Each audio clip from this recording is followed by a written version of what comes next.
Liam Neeson. Um nome que ressoa como um trovão na marquise de Hollywood. Um homem que a adversidade forjou a marteladas, que a dor cinzelou e que o destino coroou com a guirlanda inquebrantável da imortalidade cinematográfica. Sua trajetória não é apenas a história de uma ascensão, mas sim uma odisseia, da poeira do chão de fábrica aos imaculados salões de mármore do cinema. Ele é, antes de tudo, a alma viva de Oskar Schindler, o sussurro de compaixão que atravessou as sombras mais escuras da guerra, lembrando-nos da fragilidade e da resiliência do espírito humano. Mas ele também é o pai inabalável da saga Busca Implacável, Taken, a força indomável que não teme nada quando a família está em jogo. É a calma do mestre Jedi, cujo silêncio poderia comandar uma tempestade. Sua voz, grave e profunda, tem a ressonância das montanhas, capaz de movê-las. Seus olhos, profundos e claros, são vastos oceanos de uma dor silenciosa. No entanto, nem mesmo as maiores lendas escapam às garras da dor. O homem que salvou milhares de vidas na tela, o herói que sempre encontra um caminho, ficou indefeso no palco mais cruel de todos, vendo a mulher que mais amava escapar-lhe dos braços. Desde aquele dia fatídico, a tempestade da solidão, uma companheira silenciosa e brutal, jamais voltou a dormir de verdade. Hoje, aos 72 anos, sob o brilho tênue de uma fama que se recusa a se apagar, uma pergunta paira sobre ele como uma névoa densa. Ele finalmente encontrou a paz? Ou a escuridão ainda lhe sussurra segredos por trás daquele olhar tranquilo? Antes de nos aprofundarmos na gênese deste gigante, em um gesto de sincera admiração, um curtir, não pela fama, mas como um tributo ao homem que transformou a perda em força e a dor em um legado eterno. Toda lenda nasce de uma ferida que o mundo exterior não pode ver. Para Liam Neeson, William John Neeson, nascido em 7 de junho de 1952, essa ferida se abriu muito antes que as luzes da fama o alcançassem. Sua infância transcorreu em uma casa pequena e cinzenta, onde o silêncio foi um mestre mais constante do que qualquer conforto. Ele nasceu sob um céu da cor da cinza em Ballymena, um pequeno recanto no condado de Antrim, Irlanda do Norte. Eram anos em que a ressaca da guerra deixava ruas vazias e bolsos mais leves do que uma prece ao vento. Os Neeson, católicos em uma cidade predominantemente protestante, eram pessoas de bem presas na teia dos tempos difíceis. Almas da classe trabalhadora lutando para manter a dignidade enquanto contavam cada centavo. Seu lar era um punhado de 3 cômodos, 6 corações. Liam era o único homem entre suas 3 irmãs, Elizabeth, Bernadette e Roselene, e paredes tão finas que cada respiração era ouvida. O papel de parede descolava como uma pele cansada. As tábuas do chão gemiam a cada passo, e os invernos entravam sem pedir licença. Seu pai, Barney Neeson, era o zelador de uma escola para a qual nunca pôde pagar a mensalidade do filho. Sua mãe, Kitty, cozinhava para os filhos dos outros e voltava com as mãos vermelhas pela água fervente, esperando que as sobras fossem suficientes para alimentar os seus. Não havia gritos, nem brigas, apenas uma distância silenciosa que a pobreza constrói entre 2 pessoas exaustas demais para sonhar. O amor deles era sólido, sim, mas desgastado, como as solas de seus sapatos. Liam era o menino tranquilo em um mundo barulhento, dormindo em um canto apertado que parecia encolher a cada respiração. Ele sempre gostou de ficar sozinho, recordaria sua tia Molly. Mas se quisesse algo, era capaz de atravessar um muro para conseguir. A cozinha da tia Molly era seu refúgio, o único lugar onde o calor tinha um aroma próprio. O pão dela crescia como pequenos milagres, sua voz soava como a luz do sol filtrando-se pelas nuvens cinzentas. Mas além do limiar da tia Molly, o mundo desenhava linhas invisíveis e cruéis. A fé se erigia em um muro entre vizinhos. As crenças se tornavam uma marca, uma discriminação palpável que mantinha certas portas fechadas. Liam ainda não tinha palavras para descrever o preconceito, mas o sentia nos olhares furtivos, nos sussurros, na maneira como era percebido. Eu me sentia como um cidadão de segunda classe. Confessaria anos depois, com a voz baixa, quase se desculpando, como se mencionar isso em voz alta pudesse fazer aquele sentimento retornar. Seu pai temia que o silêncio, essa constante da pobreza e da opressão, acabasse por devorar seu filho por completo. Assim, por amor ou por puro desespero, enviou Liam, de apenas 9 anos, para o clube de boxe da igreja. O ginásio cheirava a suor rançoso e serragem. As cordas do ringue estavam tingidas de sangue e, paradoxalmente, de uma espécie de perdão.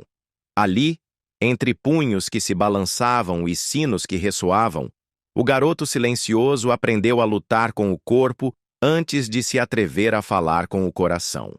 Ele não lutava pela glória dos aplausos, mas por uma necessidade mais elementar. Ele queria pertencer. Aos 14 anos, já era um jovem alto, magro e indecifrável. Um campeão juvenil que manteve seu título por 3 anos consecutivos.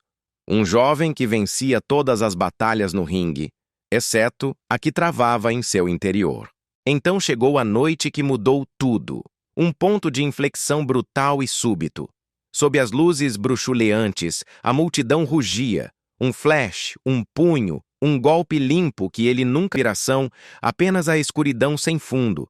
Um golpe forte na cabeça, desses que confundem o som e o pensamento ao mesmo tempo. Meu cérebro simplesmente se foi, recordou anos depois. Foi muito, muito assustador. Quando o som retornou, o fez como um trovão. Caos, gritos, o guincho metálico do sino. E no meio desse estrondo, algo dentro dele se quebrou para sempre. Naquela noite, Liam Neeson abandonou o boxe. Não houve despedida formal, nem contagem de troféus. Apenas a certeza silenciosa de que nem todas as feridas sangram. O orgulho de seu pai se transformou em um silêncio denso. O alívio de sua mãe em uma prece de gratidão. A partir de então, ele confiou mais na quietude do que na alegria transbordante. A chuva se tornou sua companheira mais fiel, um ritmo constante sobre o telhado de zinco que lhe cantava histórias de fome e sobrevivência. Esse era o som da pobreza, diria. Você nunca esquece esse som, mas dessa pobreza, dessa solidão, desse silêncio forçado, nasceu uma fortaleza inquebrantável. Uma têmpera esculpida não à base de músculo, mas de uma paciência estoica. O tipo de força que um dia obrigaria o mundo a escutar. A chuva o havia ensinado a esperar. Agora, o mundo o ensinaria a desejar, a ter fome de algo maior. A fase de Liam Neeson como um jovem atormentado e lutador havia terminado, abrindo o pano para a metamorfose que o levaria a ser uma das figuras mais respeitadas e, ao mesmo tempo, mais tristes da tela grande. Quando Liam Neeson, o homem que a vida real insistia em chamar de William John, deixou sua pequena cidade natal no início da década de 1970, levava consigo menos do que a maioria consideraria suficiente para recomeçar. Não era apenas uma mala puída e um casaco esfarrapado. Era uma promessa silenciosa, cinzelada em sua alma. Fazer algo do nada. O rapaz que havia encontrado um consolo ambíguo no mutismo de sua infância se lançou a um mundo que não oferecia nem amparo nem certeza, apenas a dura lei da sobrevivência. Belfast o recebeu com um manto de ferro cinza e uma aspereza quase hostil. O ar era espesso com a fumaça fria das chaminés e, pior ainda, com o peso das preocupações alheias, as de uma cidade marcada pelo conflito. Com apenas 17 anos, sua vida se bifurcou em 2 frentes de batalha. Trabalhar de dia para arranhar algumas moedas, poucas demais para encher o bolso, e estudar à noite. Dirigiu caminhões sob chuvas geladas, um trabalho exaustivo que lhe rendeu mãos ensanguentadas e bolhas. Arrancou pedras até que suas costas se recusassem a se curvar. O frio era um inimigo constante que se infiltrava pela roupa.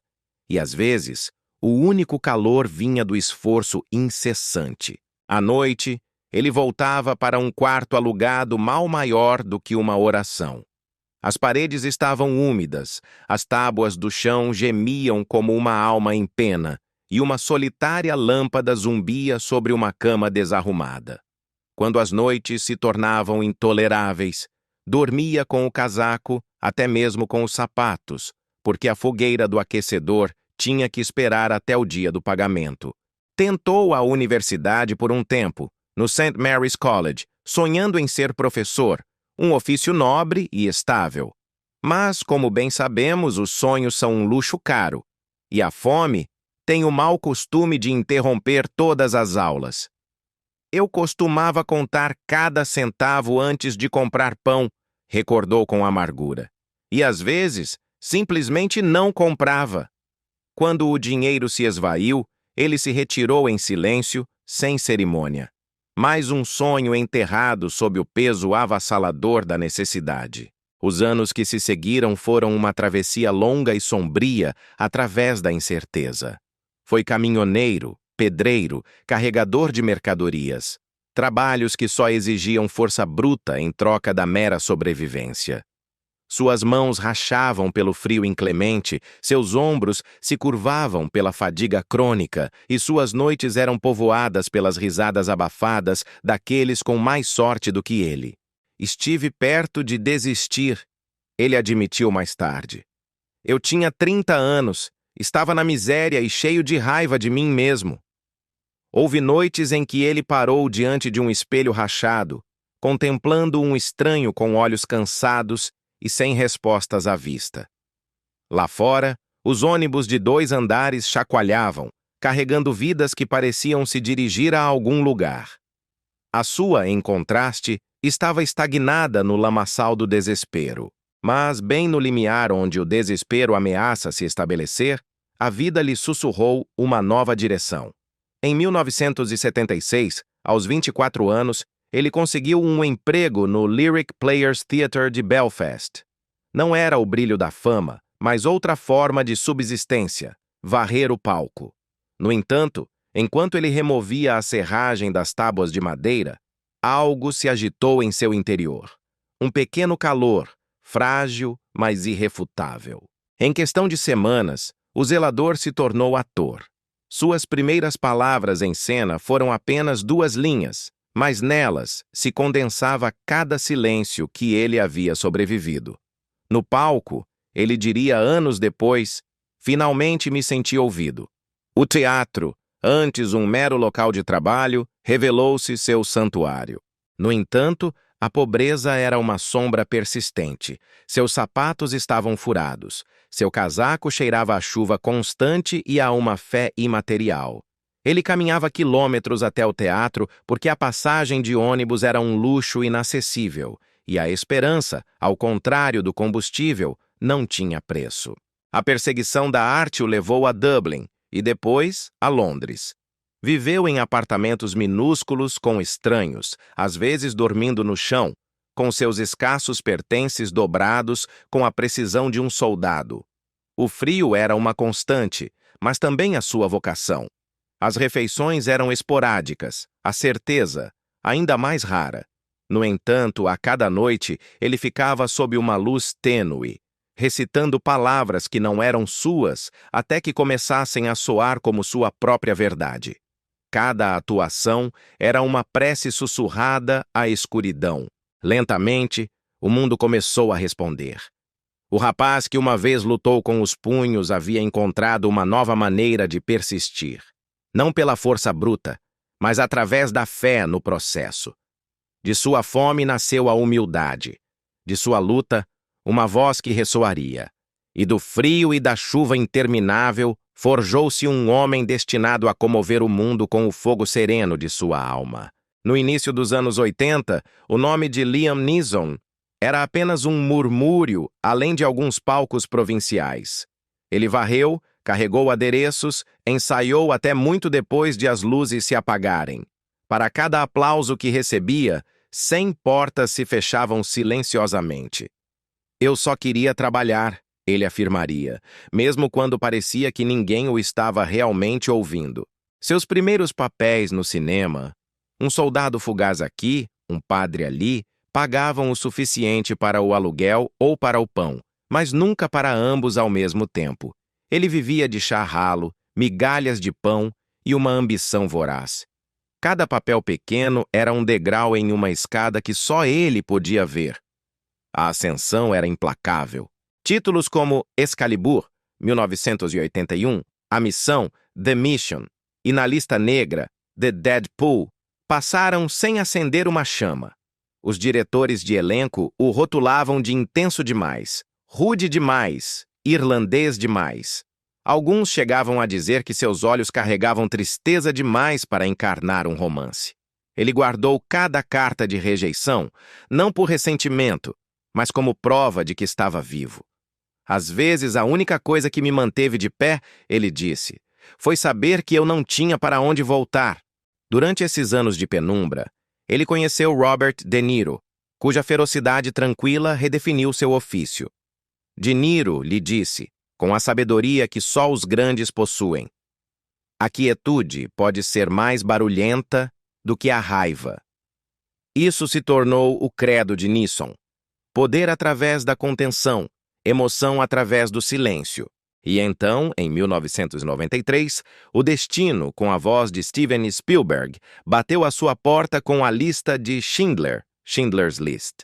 O diretor visionário viu nele o que outros haviam ignorado: charme, força e uma tristeza profunda. A mistura exata de que eu precisava, declarou Spielberg. O papel de Oscar Schindler não apenas o tornaria imortal, mas quase o destruiu. Durante 110 dias de filmagem, Neeson habitou a culpa e a graça de um homem que carregou em seus ombros o peso de 1000 almas. O ator, forjado na adversidade e treinado no silêncio, estava prestes a gritar sua verdade ao mundo, e nada voltaria a ser igual. Após a imersão na escuridão da Segunda Guerra Mundial para as filmagens de A Lista de Schindler, o homem forjado na adversidade ficou ferido. Em Cracóvia, depois de filmar a cena da liquidação do gueto, ele se encontrou sozinho em seu quarto de hotel, no escuro, fumando uma corrente interminável de cigarros, chocado demais para conseguir dormir. Levei meses para voltar a me sentir eu mesmo, confessou. O filme levou 7 prêmios Oscar. Seu rosto inundou as capas de todas as revistas. Seu nome reverberou em todos os continentes. Mas a fama, descobriu Liam Neeson, não era uma cura, mas sim um amplificador da solidão. A fama não te cura, ele refletiu com uma voz suave que carregava o peso da experiência. Apenas torna seu silêncio mais audível. Depois que o brilho das estatuetas douradas se desvaneceu, ele continuou a trabalhar com uma intensidade implacável. No entanto, a luz havia mudado. Seguiram-se triunfos de ofício como Michael Collins, Os Miseráveis, Les Misérables e Gangues de Nova York, projetos aclamados pela crítica, embora às vezes com dificuldades na bilheteria. O sucesso nunca é permanente, ele advertiu. Ele apenas aluga um quarto para você. Chegaram os anos intermediários da década de 2000, uma época que testou mais do que seu talento. Kinsey, Vamos Falar de Sexo, 2004, colheu elogios, mas acabou sendo um fracasso financeiro. Os projetos de paixão, como Café da Manhã em Plutão e 5 Minutos de Paraíso, drenaram tanto sua energia criativa quanto suas economias pessoais. Entre 2004 e 2008, Neeson investiu quase 2 milhões de seu próprio dinheiro em filmes independentes que os críticos elevaram aos altares e o público ignorou olimpicamente. Acreditei em histórias que não venderam, disse com um meio sorriso. Ele assinava os cheques em silêncio, observando os números desaparecerem, sussurrando para si mesmo que a arte tinha que justificar a dívida. Então, aos 56 anos, apareceu Busca Implacável, Taken. Um filme de ação modesto, filmado em Paris, que os estúdios haviam descartado como esquecível. No entanto, o mundo viu algo mais profundo por trás daqueles olhos cansados e carregados de experiência. Não apenas vingança, mas dor. O filme explodiu nas telas. Arrecadou 223 milhões de dólares em todo o mundo. E o homem que uma vez havia implorado pelo aluguel se tornou um ícone global de resistência e tenacidade. Foi uma ressurreição estranha, ele comentou. Mas toda ressurreição tem seu peso. Seguiram-se sequências. Busca Implacável 2, Sem Escalas, Non-Stop, Noite Sem Fim, Run All Night. Voos longos, filmagens intermináveis, jornadas de 16 horas que borravam os continentes. Seu corpo começou a protestar sob o peso do movimento constante. Eu não tenho mais 25 anos, ele brincava. Mas continuam me dando armas. Houve noites em que a exaustão se agarrava a ele como uma segunda pele. Ele se sentava no camarim após a filmagem, olhando seu reflexo, exausto demais para tirar o sangue falso ou o suor. Lá fora, a equipe recolhia os equipamentos, com risadas abafadas ao longe. Dentro, ele permanecia quieto, um homem que havia dado tudo ao movimento. E, no entanto, a cada amanhecer ele voltava. O trabalho era oxigênio, ele afirmava. Eu não sabia como parar de respirar. Por trás da fama continuava a pulsar o mesmo medo que o havia acompanhado desde a infância. O arrepio da fome, o silêncio dos quartos pequenos. Então ele continuou se movendo, como se a quietude pudesse permitir que o frio o encontrasse novamente. Ele havia conquistado o mundo, mas não sem cicatrizes. Seu corpo doía, seu espírito estava desgastado. Mas seus olhos conservavam aquele fogo tranquilo, prova irrefutável de que a grandeza não nasce do conforto, mas é esculpida através da resistência. Às vezes ele se perguntava: a fama alguma vez te devolve o amor? A resposta talvez fosse negativa, mas o trabalho sim o fazia. Cada linha proferida, cada papel suportado, se convertia em sua prece contra a escuridão. A fama não o salvou. Testou-o, e sob seu peso, ele se ergueu mais alto. Não porque o mundo o coroou, mas porque ele se recusou a se curvar diante da dor que o havia construído. Mas, e quanto à sua vida amorosa? Retrocedemos a 1981, justamente quando o mundo começava a sussurrar seu nome. O destino colocou em seu caminho a única pessoa que o curaria e a longo prazo o quebraria. No set de Excalibur, sob o brilho das armaduras e o eco das espadas, um homem calado de 29 anos conheceu uma mulher de 36 cuja graça podia silenciar cada dúvida que ele havia abrigado. Seu nome era Helen Mirren, luminosa, inabalavelmente segura de si, uma deusa disfarçada de mortal, com olhos capazes de derreter o ferro e palavras que podiam desarmar tempestades. Ela era tudo o que ele não era. Polida onde ele era tosco, audaciosa onde ele era tímido. E, no entanto, de alguma forma, ela o viu. Viu o rapaz reservado de Ballymena, o homem que uma vez varreu palcos em Belfast. Viu além das mãos calejadas, diretamente para o coração tranquilo que havia esperado tempo demais para ser compreendido. A química deles era um raio preso em uma garrafa, dentro e fora da tela. A conexão era inegável, uma faísca que superava o piscar das luzes do set. Durante 4 anos, eles construíram um pequeno mundo bonito, resguardado do barulho da ambição e dos rumores da indústria. Viveram juntos em um modesto apartamento de Londres, desordenado, quente, cheio de roteiros e xícaras por lavar. A risada ecoava sobre o cheiro de torradas queimadas. Ela o ensinou a se vestir, a se mover em uma sala cheia de críticos, sem ter que se desculpar por sua existência. Você pertence a este mundo, Liam, ela disse uma vez. Você só ainda não percebeu. E por um tempo ele acreditou nela. Nas noites tranquilas, eles liam falas à luz de velas, compartilhando vinho barato o suficiente para ter o sabor da honestidade. Para ele, aquilo não era apenas amor, era salvação. Mas a fama, quando chega, raramente pede licença. Quanto mais sua estrela acendia, mais fraca se tornava a luz entre eles. Os rumores se enrolaram em torno de seus nomes como fumaça tóxica, que ele se apoiava na fama dela, que ela o havia elevado mais do que ele merecia. Isso o feriu profundamente, não porque fosse verdade, mas porque causava dor a ela. Ele não podia suportar a ideia de que o mundo o visse como uma sombra da própria chama dela. O orgulho levantou muros onde o amor havia construído calor. Ele começou a se retrair, com jornadas mais longas, menos palavras, noites de insônia. A batalha silenciosa que ele havia deixado para trás no ringue havia retornado, e desta vez o oponente era seu próprio coração. Ela sentiu a distância crescer, uma extensão que nenhuma conversa podia mais salvar.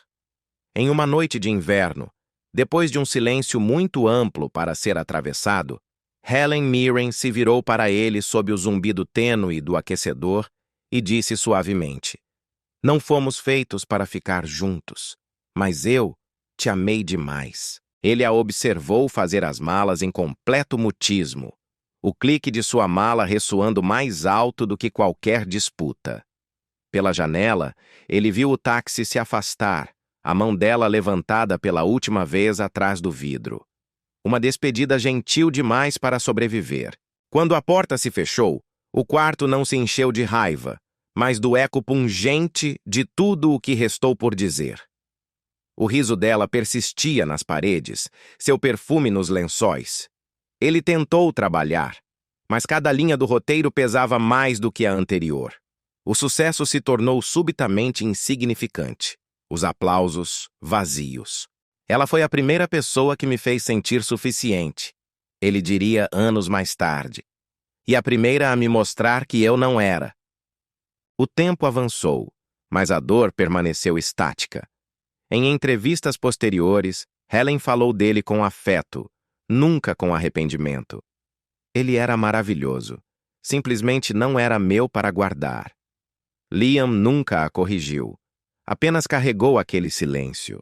O mesmo silêncio que o havia criado, agora renascido como uma saudade pungente. Às vezes, quando a noite caía muito tranquila, ele estendia a mão para o lado vazio da cama, meio esperando o calor, meio lembrando a perda. Aquele amor nunca terminou de verdade. Apenas mudou seu nome para a memória. E em algum ponto entre a meia-noite e o amanhecer, quando o mundo dormia, ele ainda se virava para aquele fantasma. Não para trazê-la de volta, mas para sentir por um fugaz bater de coração que uma vez foi amado com tamanha profundidade. Ele aprendeu a conviver novamente com o silêncio. 4 anos se passaram como um inverno perpétuo, frios, intermináveis e silenciosos demais para serem nomeados. Ele se enterrou no trabalho, em voos longos, em quartos de hotel solitários, fingindo que o movimento constante podia silenciar a memória. Participou de filmes como A Missão, The Mission, O Bounty, The Bounty e O Cordeiro, Lamb. Histórias sobre homens perdidos na fé e no silêncio. Na tela, ele carregava a dor de outras pessoas.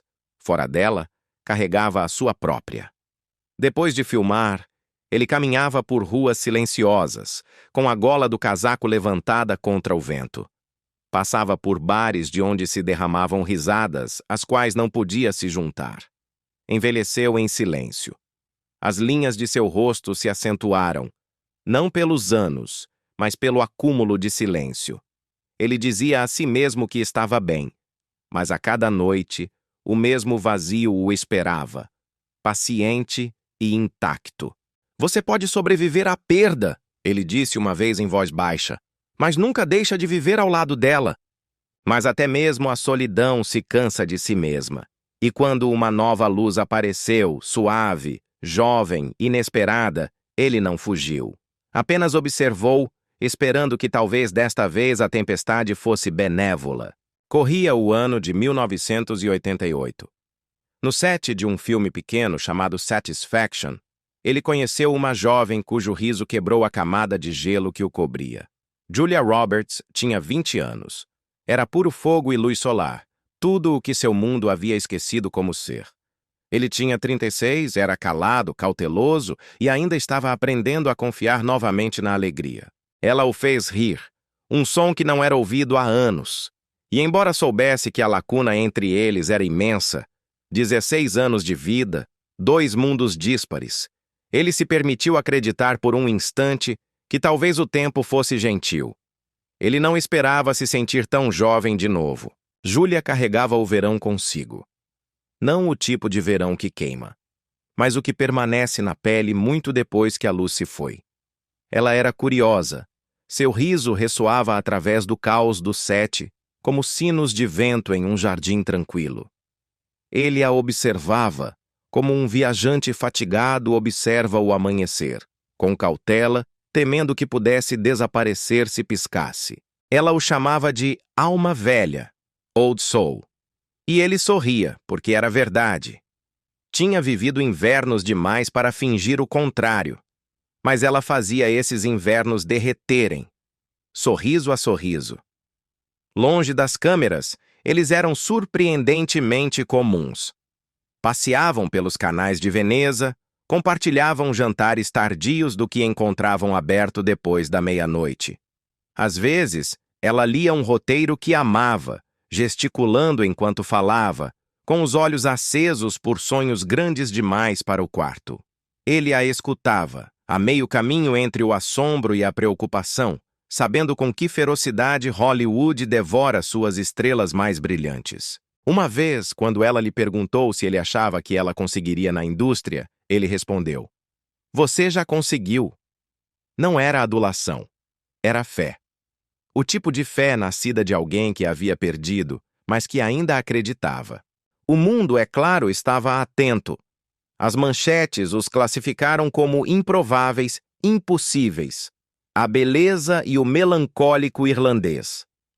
A fama não pede a verdade, escreve suas próprias histórias. Mas por trás do barulho, seus dias eram suaves.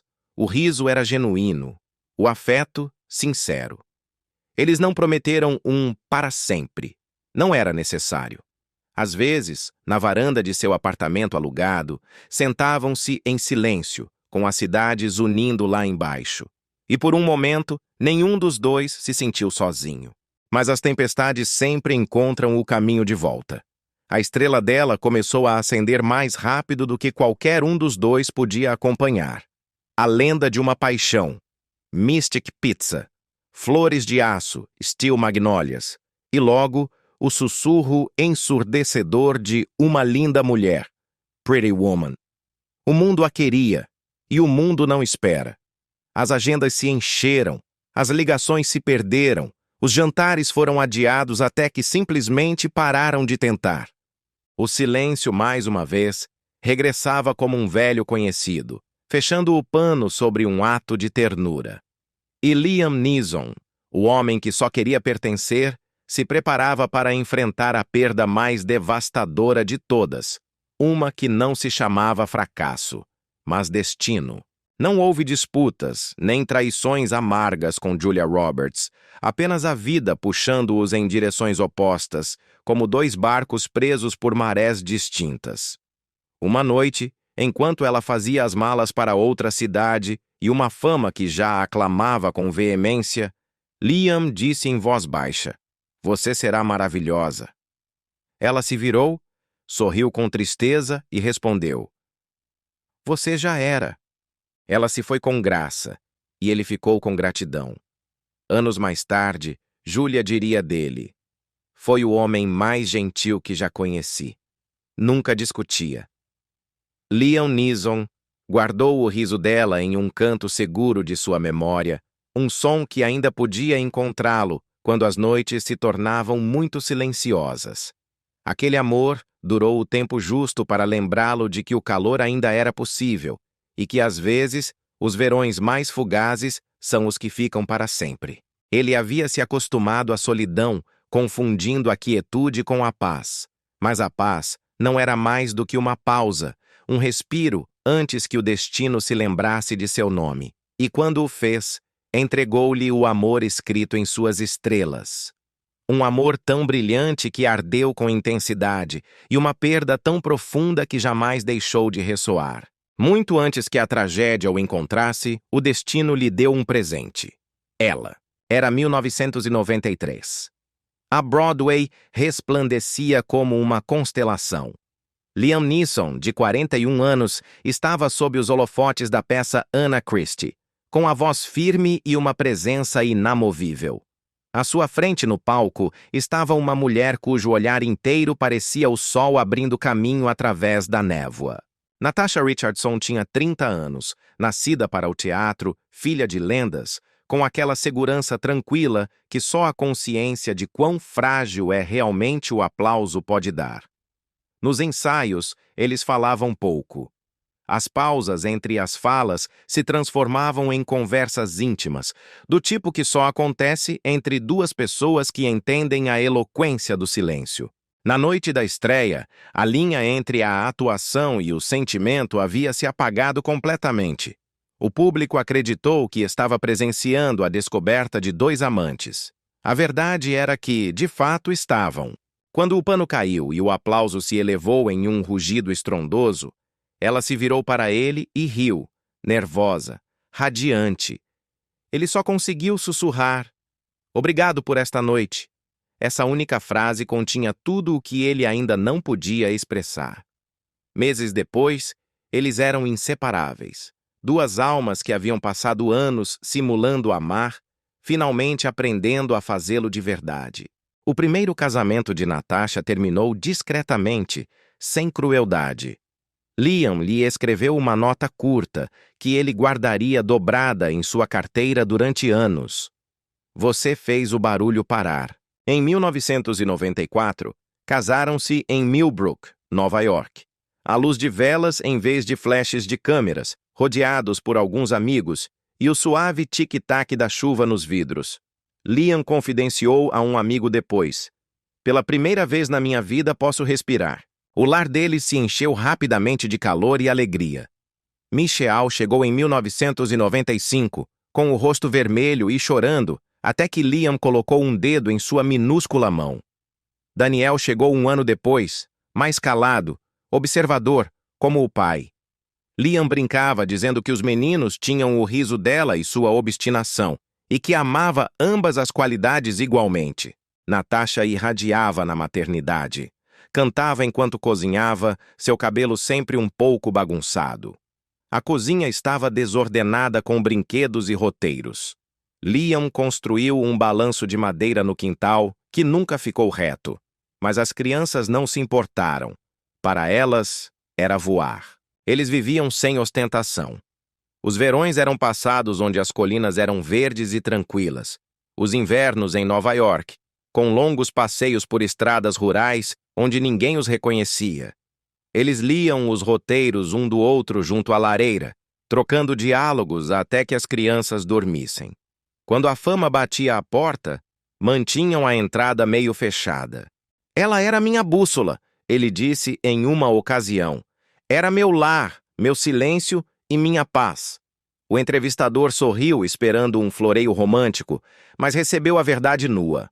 Esses 15 anos foram acumulada na varanda, um cachorro roncando debaixo da mesa. Ele voltava de uma filmagem e encontrava Natasha lendo no sofá, embrulhada em um cobertor, com as crianças espalhadas ao seu lado e seus desenhos espalhados pelo chão. Ela levantava os olhos, sorria e dizia: "Você chega bem a tempo para o chá." Às vezes eles discutiam sobre a criação dos filhos, o trabalho ou se a cerca que ele estava construindo terminaria alguma vez. Mas suas discussões sempre terminavam com risadas, ou com aquele silêncio que cura em vez de ferir. Ela tinha um jeito, ele disse uma vez, de tornar os dias difíceis gentis. Para um ator que havia passado décadas à deriva, perseguindo histórias alheias de cidade em cidade, aquela casa em Millbrook parecia quietude, um lugar onde o tempo, por fim, parava de correr. Ele se deitava à noite ouvindo o ritmo suave da respiração de Natasha ao seu lado, o trovão abafado lá fora, e pensava: é assim que a paz soa. A catástrofe começou em um dia tão radiante que parecia imune à tristeza.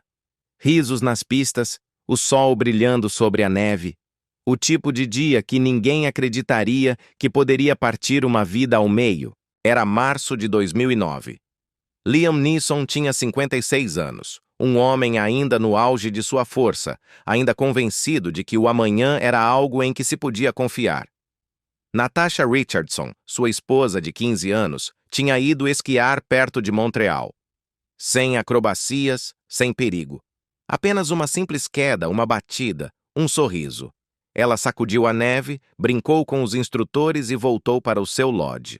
Mas no universo das lendas forjadas na dor, a paz é sempre efêmera. A calma era apenas o prelúdio de um homem que havia desafiado a morte na tela, estava prestes a enfrentar a única batalha na qual a força e a vontade não servem para nada. A vontade do destino. Poderia seu silêncio suportar uma dor tão estrondosa? Horas após sua queda, a dor de cabeça se instalou em Natasha Richardson. E não foi embora. Liam Neeson estava em Toronto filmando quando recebeu a ligação. Ele se lembrava da forma como o telefone escorregou em sua mão, da maneira como o mundo pareceu se reduzir a um único som, a palavra acidente. Ele embarcou no primeiro voo para o norte, apertando sua aliança de casamento com tanta força que deixou uma marca na pele. Ao chegar ao hospital, os corredores cheiravam a antisséptico e a medo. As máquinas sussurravam no ritmo frenético de seu próprio pulso. Um médico o chamou à parte, com o olhar já impregnado de desculpa. "O cérebro dela está morto", disse em voz baixa. As palavras, a princípio, careceram de sentido. Ele caminhou até o quarto esperando encontrar fôlego, risos, algo humano. Mas Natasha jazia imóvel, serena, como se estivesse dormindo. Sua pele estava quente, seu rosto intacto. Por um instante fugaz, ele quase pôde acreditar que ela abriria os olhos. Tocou a mão dela e sussurrou: "Querida, você não vai voltar disso." Não havia roteiro para essa cena, nem câmera, nem segunda tomada. Apenas o homem que havia interpretado tantos heróis vivendo uma tragédia cruel demais para a ficção. Por horas, ele se sentou ao lado dela, falando em voz baixa, como se suas palavras pudessem ancorar a alma dela à terra ou guiá-la suavemente para o céu. "Você está segura", ele murmurou. "Você é amada. Você pode ir." Ele ligou para a família. E então cumpriu a promessa que haviam feito anos atrás, que se um deles não pudesse mais retornar, o outro o deixaria ir. Ele anuiu aos médicos. As máquinas se calaram. O silêncio que se seguiu não era um barulho. Era uma ausência total. Ele beijou a mão dela, sussurrou seu nome e apagou a luz que havia guiado sua alma por 15 anos. Lá fora, a neve continuava a cair, silenciosa, impiedosamente bela. Dentro, o homem que havia conquistado todo tipo de dor finalmente enfrentava uma que ele não podia lutar. O coração de Natasha continuou a bater, mas para outros. Seus órgãos foram doados, salvando 3 vidas. Mesmo na morte, ela deu vida. Um último ato de graça que refletia exatamente quem ela era. Liam diria mais tarde em voz baixa: "Ela está mantendo vivas 3 pessoas. Acho que ela teria gostado disso." Mas quando as máquinas pararam, algo dentro dele também parou. Durante meses, ele se moveu pelo mundo como um espectro que carregava seu próprio rosto. Seus amigos diziam que seus olhos pareciam vazios, como se ele tivesse extraviado sua alma. Ele acordava, trabalhava, respirava, mas tudo parecia mecânico, emprestado. "Acho que eu também morri naquele dia", ele confessou. "Mas continuei respirando porque ela teria querido." Ele voltou ao trabalho porque a quietude era insuportável. "Se eu parar", ele disse a um amigo, "vou ouvir o silêncio novamente." Cada linha que ele proferia na tela carregava o eco da única que ele nunca mais diria. Às vezes, o luto não grita. Ele paira como névoa no espelho, nas roupas que ela deixou, na calma antes de dormir. E a cada ano, Quando a neve retorna, ele se lembra do som que ela fez naquele dia. Suave, interminável, caindo como um perdão. O luto é um hóspede paciente. Não bate a porta, não grita, nem vai embora quando você pede. Simplesmente se senta no canto, observando você fingir que vive. Após a morte de Natasha, Liam Neeson não desmoronou. Ele se moveu, porque o movimento era o único modo de não sentir. Trabalhou, viajou, falou falas escritas por outros porque as suas haviam se esgotado. O sono se tornou um estranho, o silêncio, um inimigo declarado. Cada noite era idêntica, o zumbido do ar-condicionado do hotel, a luz azul de uma cortina semiaberta, a cama grande demais para uma única pessoa. Ele preencheu o vazio com trabalho. Busca implacável. Esquadrão Classe A. The A-Team. Desconhecido. Unknown. A Perseguição. The Grey. Filmes que pareciam thrillers, mas que eram, na verdade, confissões cinematográficas. Eu precisava fazer esse filme para canalizar minha dor, ele disse sobre A Perseguição, onde luta contra lobos em uma tundra congelada. Mas, na verdade, contra quem ele lutava era contra si mesmo. O frio interior, a solidão que espreitava após cada pausa. O mundo via um herói sobrevivendo à natureza. Ele via um homem tentando não congelar por dentro. Ele se deslocou de sete em sete, de cidade em cidade, perseguindo a exaustão, porque descansar significava lembrar. Os aeroportos se tornaram borrados, os rostos se confundiram, os aplausos se misturaram. As pessoas diziam que ele parecia forte. Elas não viram o tremor em suas mãos quando as câmeras se apagavam. Não ouviram a quietude após a filmagem. Essa calma cruel e vazia que lhe lembrava que ela continuava ausente. A fama magnifica tudo, até mesmo o silêncio. Na tela, ele era imortal. Fora dela, era apenas um homem que havia esquecido o que era acordar sem um peso esmagador no peito. Nos anos que se seguiram, a vida tentou estender a mão a ele com delicadeza. Ele conheceu alguém, a publicitária britânica Freya St. Johnston. Ela sorria como alguém que compreende as coisas quebradas. Por um tempo, ele tentou. Ele tentou de verdade. Jantaram, riram suavemente, construíram algo frágil. Mas o luto é ciumento. Não gosta de compartilhar. Após 2 anos, eles se separaram em silêncio. Eu só queria me concentrar nos meus filhos, ele disse. Era verdade. Mas a verdade era mais profunda. Alguns corações simplesmente param de se reabrir. Os tabloides não entenderam.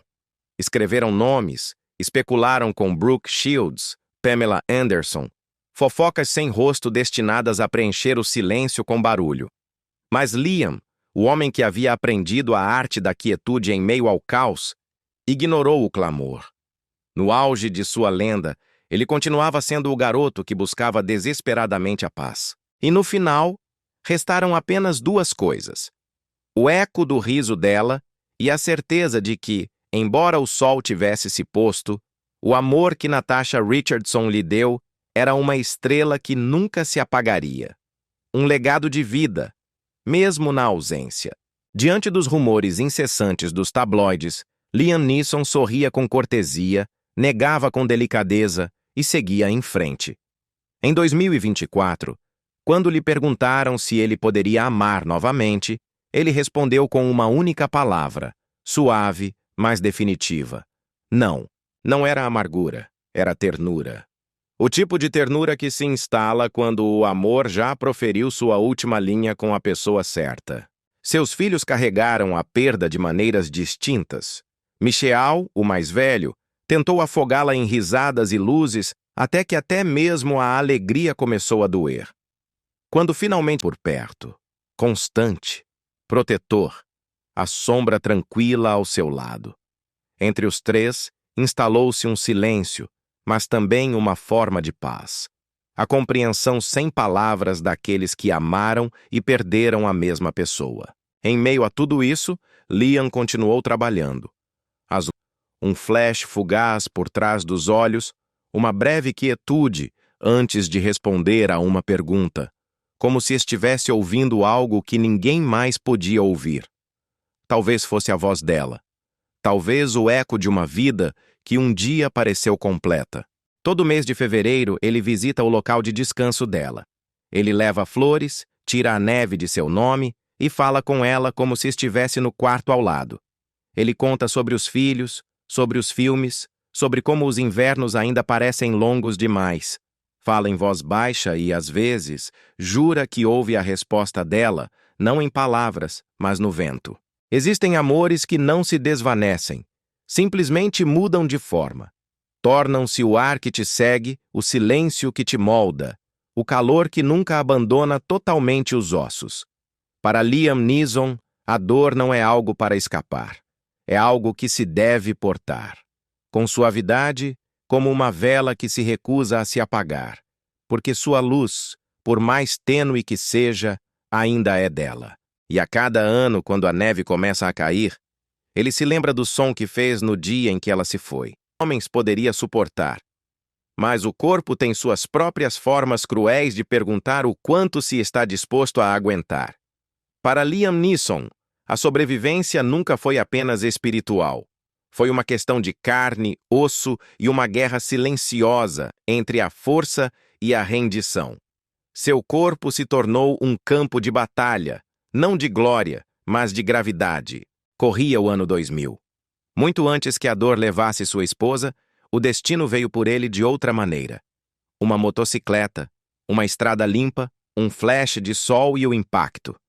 Um cervo na estrada, um borrão de movimento, o mundo girando. O som não foi um choque, mas um único silêncio violento. Ele foi arremessado da moto. Seu corpo impactou contra o chão com uma força destinada a pôr um fim nele. Quando abriu os olhos, o céu estava de lado. No hospital, os médicos lhe disseram a verdade. Sua pelvis estava estilhaçada em múltiplos lugares. A dor seria sua companheira pelo resto de sua vida. Pensaram que ele não sobreviveria à noite, mas ele sobreviveu.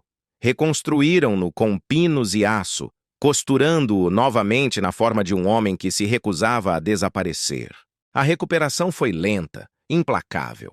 Ele aprendeu a medir os dias por centímetros, da cama para a cadeira, da cadeira para a porta. Cada movimento era uma negociação com a dor. Ele disse uma vez que as noites eram piores. A dor não apunhalava, mas cantava. Um zumbido grave que vivia dentro de seus ossos, o cruel lembrete de seu corpo de que a sobrevivência tem um preço. O sono se tornou um luxo, algo que o visitava apenas por 1 ou 2 horas antes de ir embora novamente. Anos depois, ele brincava sobre isso, que havia se acostumado a viver meio acordado, mas seus próximos conheciam a verdade. Ele não dormia porque o descanso significava lembrar. Depois vieram os filmes. Busca Implacável, A Perseguição, Sem Escalas, Noite Sem Fim, papéis que exigiam uma força que seu corpo já não queria lhe dar. Ele continuou a fazer suas próprias acrobacias por orgulho, talvez por desafio. Cada soco, cada queda, cada cena de perseguição sob a chuva fria tirava um pouco mais dele. Você não pode fingir a gravidade, ele disse uma vez, entre um meio sorriso e o cansaço. Você só pode encontrá-la no meio do caminho. Seus joelhos carregavam décadas de impacto. Suas costas sussurravam maldições a cada manhã. Na tela, ele parecia imortal. Fora dela, caminhava mais devagar, levantava-se com cuidado, esperando que a dor diminuísse antes da próxima tomada. E então vieram as traições silenciosas, as pequenas guerras invisíveis. Passados os 60 anos, vieram as cãibras, agudas, repentinas, implacáveis. No meio da noite, suas pernas se enrijeciam, os músculos se contorciam como se lembrassem de velhas feridas. Ele as descreveu como dores lancinantes, flashes cruéis que o deixavam ofegante. Eu me levantava, caminhava, alongava, ele disse. E às vezes eu simplesmente chorava. Ele descobriu que era ácido lático. Anos de tensão, cafeína e exaustão transformados em eletricidade sob sua pele. Ele largou o café. A dor não desapareceu, mas se suavizou o suficiente para lhe permitir ficar de pé, o suficiente para lhe permitir trabalhar. Existiam outros tipos de dor também, a que se verte em um copo para esquecer. Após a morte de Natasha, o uísque se tornou anestesia. Uma garrafa às 6, outra antes da meia-noite. Eu só estava tentando parar o barulho na minha cabeça, ele admitiu mais tarde. Mas em uma manhã, ele acordou, olhou-se no espelho e viu alguém que não reconhecia. Esse foi o ponto de inflexão. O homem que havia sobrevivido a um acidente fatal e a uma dor que quebrou a alma, agora enfrentava a ameaça de perder a si mesmo. Liam Neeson, o herói forjado na tempestade, teria que travar uma última batalha, a mais íntima e difícil de todas. A batalha pela sobriedade. O silêncio, que o havia atormentado e salvado, aguardava a decisão final. Poderia ele, finalmente, encontrar em si mesmo a paz que tanto buscava? Ou o barulho o consumiria por completo? Naquele dia, Liam Neeson parou. Largou o uísque. Não estava mais ajudando, ele disse. E eu precisava mostrar aos meus filhos como se manter de pé. Os anos o talharam, mas também o refinaram. A dor física e emocional nunca o abandonou, mas ele aprendeu a silenciá-la. Há metal em seu corpo e uma quietude particular em seus movimentos, o tipo que só a longa convivência com a ferida concede. Quando lhe perguntam sobre isso, ele não se queixa. Simplesmente sorri com aquele sorriso cansado e conhecedor e diz: faz parte do acordo, não é? Talvez a verdadeira resistência não seja a invencibilidade, mas a serena aceitação de que a dor não é o inimigo. É o eco de ter vivido plenamente. O corpo lembra cada queda, cada perda, cada noite em que acreditou que não sobreviveria. E, no entanto, ainda o arrasta para a frente. Mesmo aos seus 73 anos, Liam Neeson caminha com uma leve rigidez que só é notada quando a luz incide no ângulo perfeito. Mas ele continua trabalhando, continua se movendo, continua respirando. Ainda a sinto comigo, ele disse uma vez, referindo-se a Natasha. Talvez seja por isso que eu consiga seguir. E assim ele faz. Um passo, uma respiração, uma vitória tranquila de cada vez. Seu coração conheceu a perda, seu corpo, a dor. Mas ambos ainda se lembram de como se manter de pé. Hoje, aos 73 anos, Liam Neeson é um retrato vivo da resistência estoica. Um homem que conheceu tanto o ápice da glória quanto as profundezas do luto e que ainda se mantém com uma doçura que exige respeito. O fogo da ambição que uma vez o impulsionou se transformou em algo mais brando, um brilho constante em vez de uma chama voraz. Sua vida já não se trata de conquista, mas de continuidade, de honrar o que resta enquanto carrega consigo a memória do que foi. Ele passa grande parte de seu tempo entre Nova York e a propriedade rústica que uma vez compartilhou com Natasha Richardson. A propriedade, rodeada de florestas e céu aberto, continua sendo seu refúgio inexpugnável. Ao longo dos anos, ele administrou suas finanças com a mesma moderação com que vive. Seu patrimônio líquido, estimado entre 120 e 145 milhões de reais, é o resultado de uma vida de trabalho constante. Mais de 100 filmes, décadas de teatro e uma infinidade de projetos de voz e narração. Ele vive confortavelmente, mas sem ostentação. Para ele, o luxo sempre foi a liberdade de escolher a simplicidade. Sua riqueza, embora significativa, nunca foi sua régua para medir o sucesso. Neeson tem evitado consistentemente as armadilhas do excesso da celebridade. Não há frotas de carros, nem iates, nem coleções indulgentes. Ele prefere um sedã discreto a uma limusine, um jantar tranquilo a um tapete vermelho.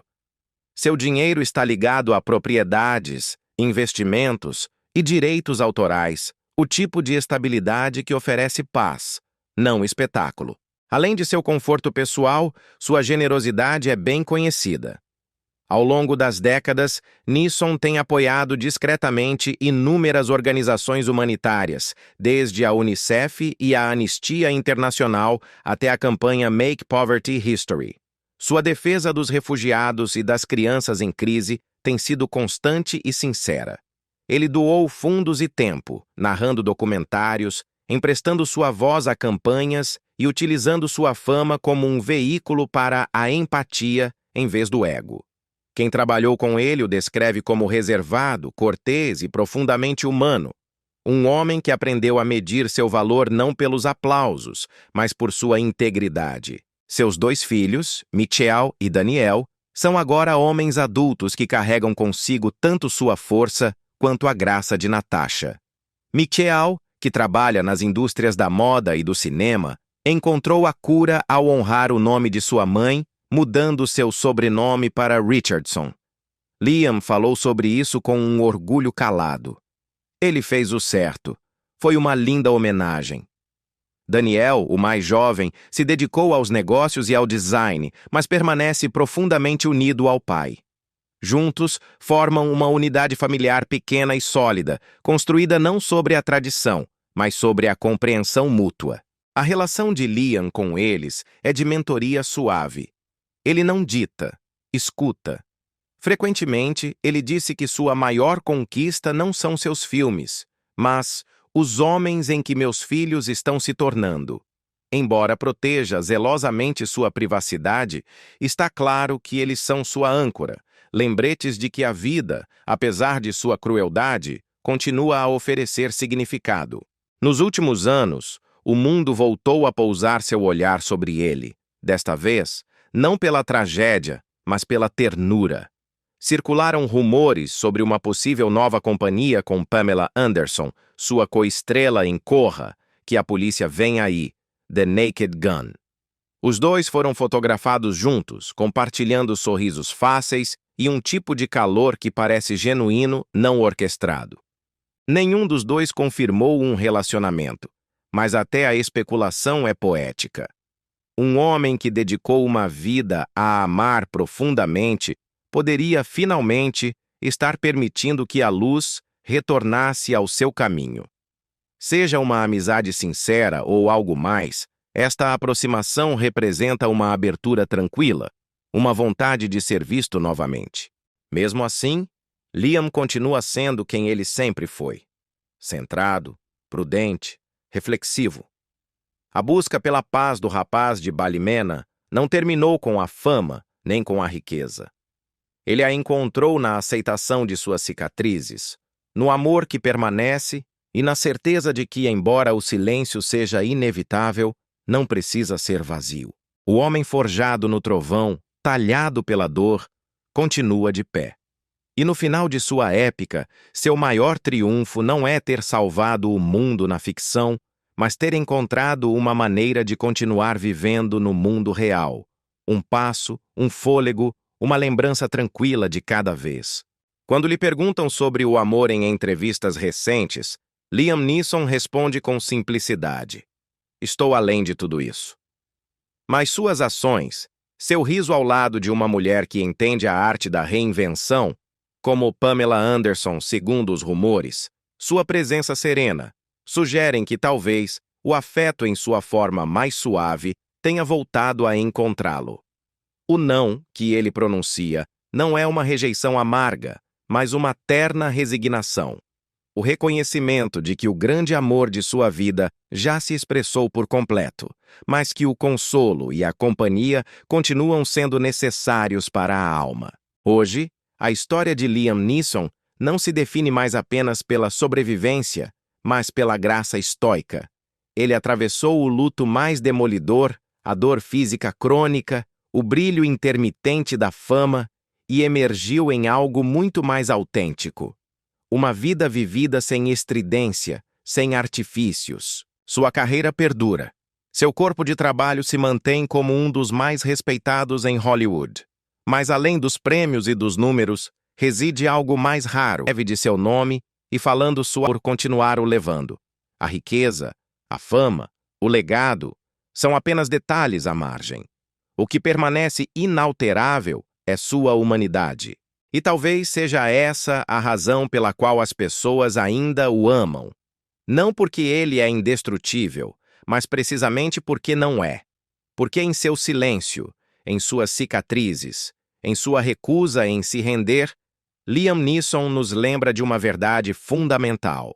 A força não se mede pela estridência do rugido, mas pela calma com que é suportada. Sua história importa, não apenas porque é a de uma estrela de cinema, mas porque, em essência, é um espelho da nossa.